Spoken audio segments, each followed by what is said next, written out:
আসসালামু আলাইকুম, সবাইকে অরেঞ্জ মিডিয়া বিডির পক্ষ থেকে স্বাগতম। আজকে আমি রান্না করব আলু সিদ্ধ করে গরুর মাংসের ঝোল। এর জন্য আমি মাংসটা ভালোভাবে পরিষ্কার করে নিয়েছি আর এখানে আলু সিদ্ধ করে নিচ্ছি।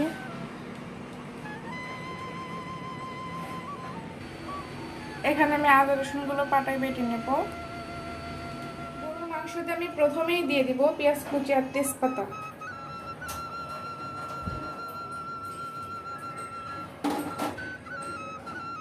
দিয়ে দিচ্ছি মরিচ গুঁড়ো, হলুদ গুঁড়ো আর লবণ।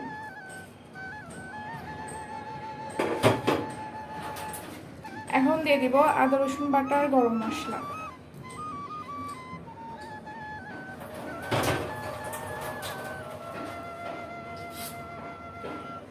পরিমাণ মতো সরিষার তেল।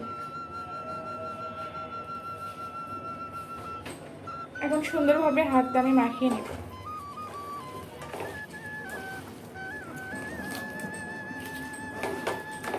গরুর মাংস হাতে মাখিয়ে রান্না করলেই অনেক বেশি ভালো লাগে।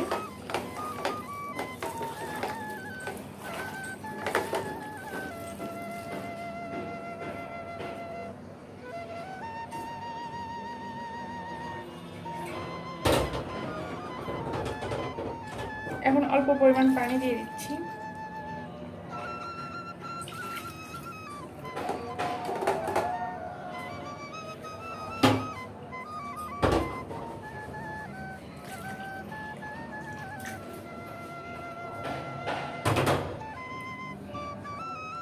এখন ঢাকনা দিয়ে ঢেকে দিলাম।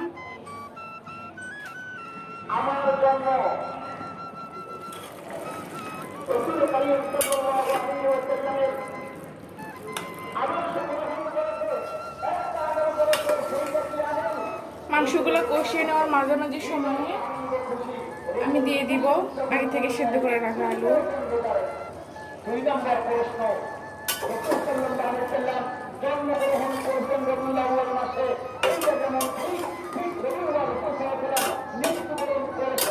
এখন আর 5 মিনিট ধরে কষিয়ে নেব মাংস।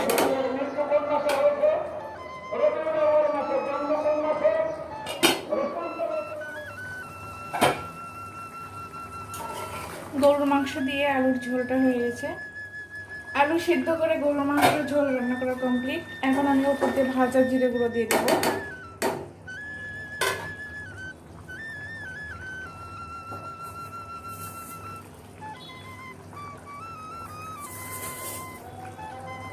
আমার ভিডিওটি আপনাদের কাছে কেমন লাগলো অবশ্যই কমেন্ট করে জানাবেন। ভালো লাগলে চ্যানেলটা সাবস্ক্রাইব করবেন, পাশে থাকা ছোট্ট বেল আইকনটি ক্লিক করবেন।